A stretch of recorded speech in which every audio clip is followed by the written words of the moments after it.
ევროპა, კონტინენტი, რომელმაც შექმნა რენესანსი, სამეცნიერო რევოლუცია და ინდუსტრიული ეპოქა.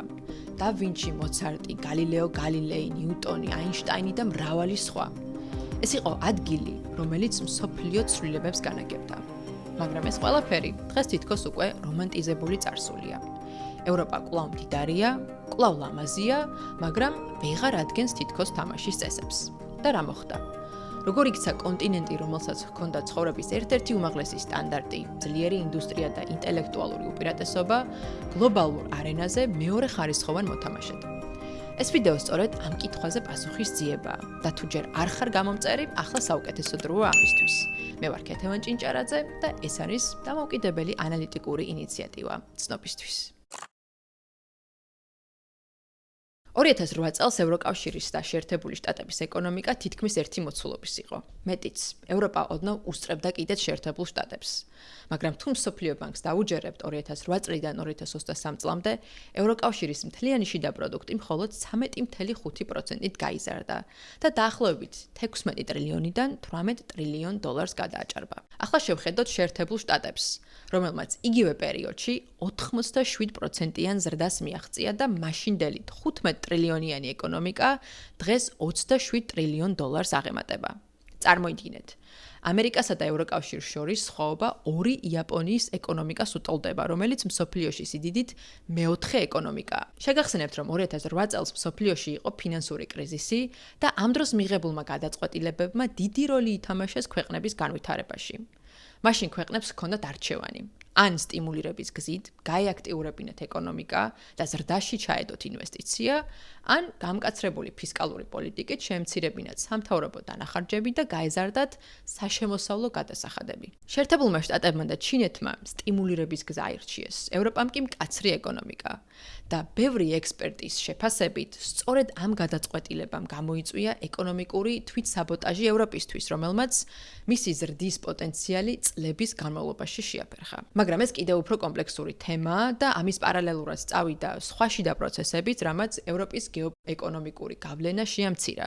და ამ ვიდეოში მინდა რამდენიმე ასეთზე ვისაუბროთ. დავიწყოთ ევროპის დეინდუსტრიალიზაციით. 10 წლების განმავლობაში გერმანია იყო ევროპის ეკონომიკური ძრავა, ხოლო გერმანიის ძრავა იყო მძიმე მრეწველობა, ავტომობილები, ქიმიკატები, მანქანადანადგარები, ის პროდუქტები, რომლებზეც დგას სამყაროს ეკონომიკა.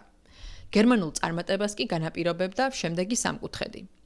უსაფრთხოება შეერთებული შტატებისა და ნატოს დამსახურებით, მანქანების გაყიდვა ჩინური მოთხოვნის ზრდის წყალობით და ქარხნების ეფექტური მუშაობა რუსული იაფი ენერგიით. გერმანიისთვის ეს პრინციპი წარმატებით მუშაობდა, მანამ, სანამ აღარ მუშაობდა. როცა 2022 წელს Nord Stream-ის მილსადენები აფეთქდა, რომლებიც რუსულ გაზს ევროპას ბალტიის ზღვის გავლით აწვდიდა, გერმანულ ბიზნეს მოდელს დიდი საფრთხე შეექმნა. მაგალითისათვის ავიღოთ გერმანული BASF, მსოფლიოს უმსხვილესი ქიმიური მწარმოებელი. ეს კომპანია არ არის უბრალოდ ქიმიური ქარხანა. ის ქმნის საბაზისო მასალებს თითქმის ყველა ინდუსტრიისათვის, როგორიც არის პლასმასი და პოლიმერები, სასუქები და აგროქიმია, საავტომობილო კომპონენტები, კოსმეტიკა და ასე შემდეგ. დიდი ალბათობით BASF-ის ნივთიერებები არის თითოეული ჩვენგანის კბილის პასტაში, ფეხსაცმელში, მანქანასა და წამლებში.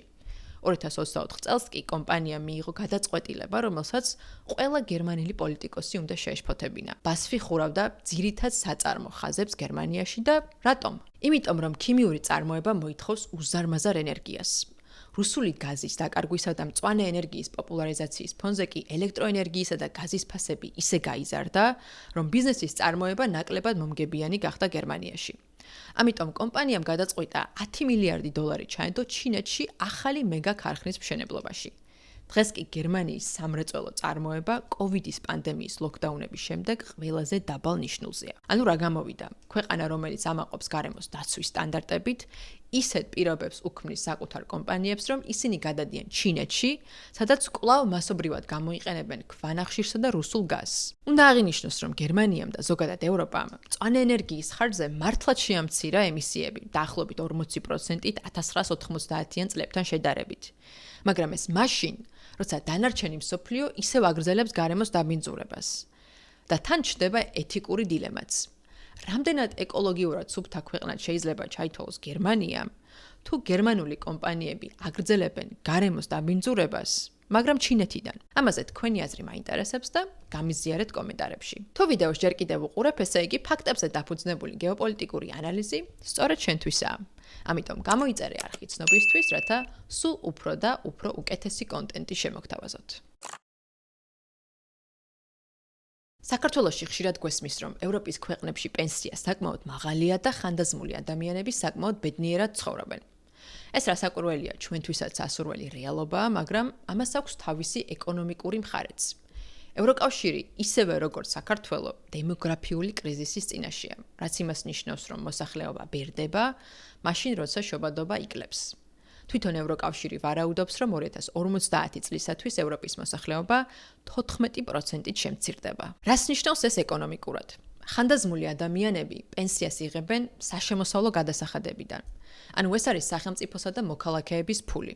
როცა პენსიონერთა რაოდენობა იზრდება, მაშინ როცა სამუშაო ძალა იკლებს, ეს იმას ნიშნავს, რომ უფრო ცოტა და ცოტა ახალგაზრდა ადამიანი იხდის იმ გადასახადებს, რითაც ივსება საპენსიო ხაზინა. ანუ გამოდის, რომ ქვეყნებმა ან პენსია უნდა შეამცირონ, ან გადასახადები უნდა გაზარდონ. ეს იმ შემთხვევაში თუ ემიგრანტებს არ მიიღებენ, უფრო მეტ საგარეო ვალს არ აიღებენ, ან ისე არ გაზრდიან ქვეყნის ეკონომიკას, რომ საშემოსავლო გადასახადები ნაკლებად დასჭირდეთ.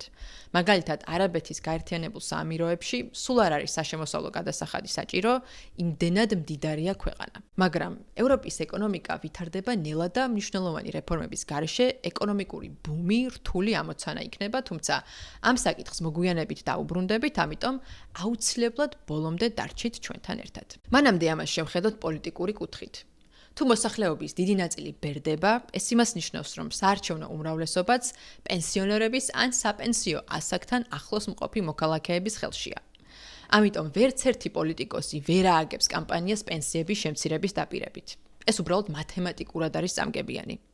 მაგალითად 2023 წელს მაკრონის მცდელობამ, რომ საპენსიო ასაკი საფრანგეთში 62-დან 64 წლამდე გაზრდილიყო, დიდი პროტესტი გამოიწვია. საქართველოსთან რომ გავალოთ პარალელი. სწორედ ამიტომ გვესმის პენსიების გაზრდის დაპირება თითქმის ყველა პოლიტიკური პარტიიდან წინა საარჩევნოდ. ეს არის უბრალოდ მათემატიკური გათვლა. მოსახლეობის შემცირების გამო კი პენსიების ზრდა კიდევ უფრო რთული ამოცანა გახდება ჩვენთანაც. ევროპაში არც დიდი გადასახადებია პოლიტიკურად მომგებიანი იდეა, მაგრამ სხვა გზა არ არის სოციალური პროგრამების დაფინანსებისათვის. ბევრ ქვეყანაში, სადაც ცხოვრების მაღალი დონეა, როგორიც არის დანია, საფრანგეთი, ავსტრია, იქ საშემოსავლო გადასახადებიც 50%, დანიის შემთხვევაში კი 60%-ს აღემატება. ამის კიდევ უფრო გაზრდა ბუნებრივია არავის ესიამოვნება. ბოლო დროს ევროპაში ასევე გაზრდილია ანტისაიმიგრაციო განწყობები, ამიტომ ემიგრაციის წახალისების პოპულარიზაციაც პოლიტიკურად არაპოპულარული ნაბიჯია. და თან ევროპას არ სჭირდება ისეთი ემიგრანტები, რომლებიც თავშესაფარს მოითხოვენ და ტვირთად დააწვევიან მათ სოციალურ სისტემას. არამედ მათ სჭირდებათ მაღალი განათლებისა და შრომის უნარის მქონე კადრები, რომლებიც შექმნიან ახალ სამეცნიერო ინოვაციებსა და ბიზნესებს, რაც გაზრდის მათ ეკონომიკას. ასეთი ადამიანები კი ხშირ შემთხვევაში ევროპას კი არა, შეერთებულ შტატებს ირჩევენ. თანამედროვე ციფრულ მსოფლიოში ეკონომიკაც დგას ციფრულ ბიზნესზე. და თუ გახსენდებათ, რომელიმე ევროპული საძიებო სისტემა, როგორიც არის Google, ან ევროპული სოციალური მედია, Facebook-ისა და Instagram-ის მსგავსი, ან თუ იცით რომელიმე ევროპული smartphone. Nokia და Ericsson-ი, რომლებიც ერთ დროს გიგანტები იყვნენ მობილური ტელეფონების წარმოებაში და ჩემი თაობის ადამიანებს და კიდევ უფრო უფროსებს განსაკუთრებით კარგად ეხსომებათ, თითქოს გაქრნენ. ავიღოთ ეგრეთ წოდებული დიდი შვიდეული: Apple, Microsoft, Google, Amazon, Nvidia, Meta და Tesla. ამ 7 ამერიკული გიგანტის ერთობლივი საბაზრო კაპიტალიზაცია უფრო დიდია ვიდრე დიდი ბრიტანეთის, საფრანგეთის, გერმანიის და იტალიის საფონდო ბაზრები ერთად აღებული. და ეს იმიტომ არ ხდება, რომ ევროპელები ჭკვიანები არ არიან. არა, www ან World Wide Web, რაც საშუალებას გაძლევთ, რომ ამ ვიდეოს უყუროთ ან ჩვენს ვებგვერდზე fyigeo.com-ზე შეხვიდეთ, შვეიცარიაში ბრიტანელი მეცნიერის მიერ შეიქმნა. DeepMind-იც ხელოვნური ინტელექტის ლაბორატორია ლონდონში დაარსდა. ანუ ნიჭი და განათლება არსებობს, მაგრამ როგორც ხშირად გეოპოლიტიკაში ხუმრობენ, ამერიკა იგონებს, ჩინეთი აკოპირებს, ევროპა არეგულირებს. რომ განმარტოთ, სანამ სილიკონის ველი მილიარდებს აბანდებდა ხელოვნურ ინტელექტში, ევროკავშირი ხელოვნური ინტელექტის აქტს წერდა 2021 წლიდან. მასიურ ყოვლისმომცველ საკანონმდებლო ჩარჩოს, რომელსაც AI უნდა გაეკონტროლებინა. მაშინ როცა ევროპას ჯერ არც ერთი გლობალურად წარმატებული AI გიგანტი არ ჰყავდა. ყველაზე ცნობილი ევროპული ხელოვნური ინტელექტის კომპანია, Mistral AI, 2023 წელს საფრანგეთში დაარსდა, მაგრამ ის ჯერაც ვერ უწევს კონკურენციას ამერიკულ ChatGPT-ს. ევროპული სტარტაპები იმის ნაცვლად, რომ დროის 100%-ს მოდელების გაწვრთნას უთმობდნენ, დიდ რესურსს ხარჯავენ ევროკავშირის რეგულაციების დაკმაყოფილებაში, როგორიცაა GDPR-ი, ციფრული ბაზრების აქტი და ციფრული სერვისების აქტი.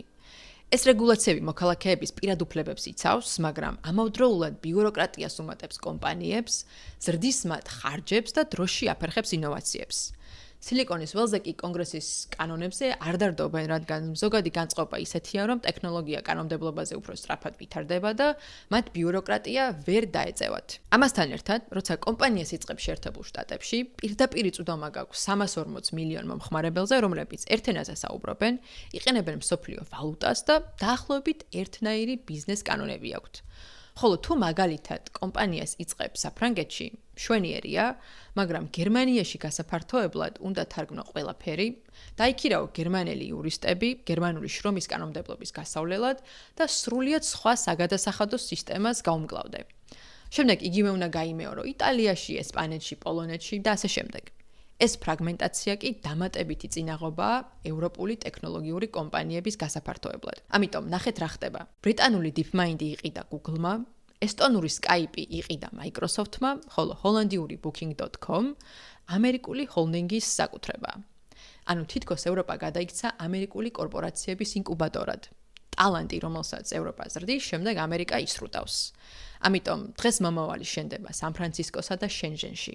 ევროპელები კი ყიდულობენ iPhone-ს, რომელიც კალიფორნიაშია დაპროექტებული და ჩინეთშია აწყობილი. და რა კი smartphone-ი ვახსენეთ, კიდევ ერთ საინტერესო кейსს უნდა შევეხოთ. ARM Holding-ი არის უმნიშვნელოვანესი ბრიტანული კომპანია, რომლის შესახებაც ბევრს არაფერი სმენია. ისინი ქმნიან არქიტექტურას, რომელიც მსოფლიოს თითქმის ყველა smartphone-ის ჩიპის საფუძველში დევს და არის ბრიტანული ტექნოლოგიური სექტორის ერთ-ერთი მთავარი მარგალიტი. მაგრამ, როდესაც 2023 წელს საფონდო ბირჟაზე გასვლა გადაწყვიტეს, მათ ლონდონის ბირჟა კი არა, ნიუ-იორკი აირჩიეს. იგივეა შვედური Spotify-ის შემთხვევაში, სადაც ცნობისთვის ჩვენი არხი ასევე დიდი პოპულარობით სარგებლობს და იქაც გამოგვიწერეთ. ამერიკის ეკონომიკა ბევრად სწრაფად იზრდება და ევროპაში ნაკლები ფინანსური სარგებელი აქვთ კომპანიებს. ნორვეგიის სუვერენული საინვესტიციო ფონდიც კი ევროპის ყველაზე დიდი კაპიტალი საკუთარი აქციების პორტფელის უდიდეს ნაწილს შეერთებულ შტატებში აბანდებს და შესაბამისად ინვესტორებისთვის და მეცნიერებისთვის შეერთებული შტატები უფრო სასურველი გარემოა ინოვაციებზე სამუშაოდ. მაგრამ სამართლიანობისათვის უნდა აღინიშნოს, რომ შეიძლება ევროპა უკანაა ხელოვნური ინტელექტის მიმართულებით, მაგრამ სწორედ ევროპული კომპანია აწარმოებს იმ დანადგარებს, რითაც მზადდება თანამედროვე ტექნოლოგიებისათვის საჭირო ნახევრად გამტარები, ანუ ჩიპები. საუბარია ჰოლანდიურ კომპანია ASML-ზე, რომლის დანადგარებითაც მუშაობს ტაივანის წამყვანი ჩიპების მწარმოებელი TSMC, ამერიკული Intel, კორეული Samsung და მრავალი სხვა. ამიტომ ევროპის პოტენციალი დიდია და დასკვნები ნაადრევად არ უნდა გამოვიტანოთ.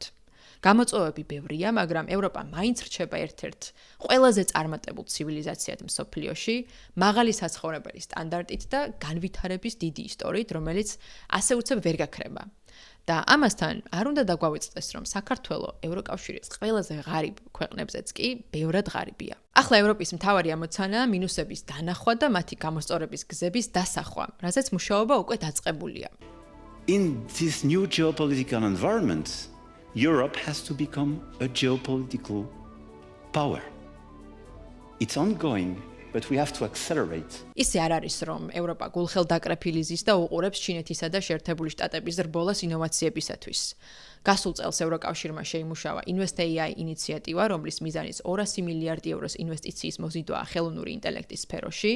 ევროპის საინვესტიციო ბანკის წლიური ანგარიშის მიხედვით კი 2024 წელს ბანკმა რეკორდული 20 მილიარდი euро ჩადო მაღალი რისკის ციფრულ და ინოვაციურ კომპანიებში.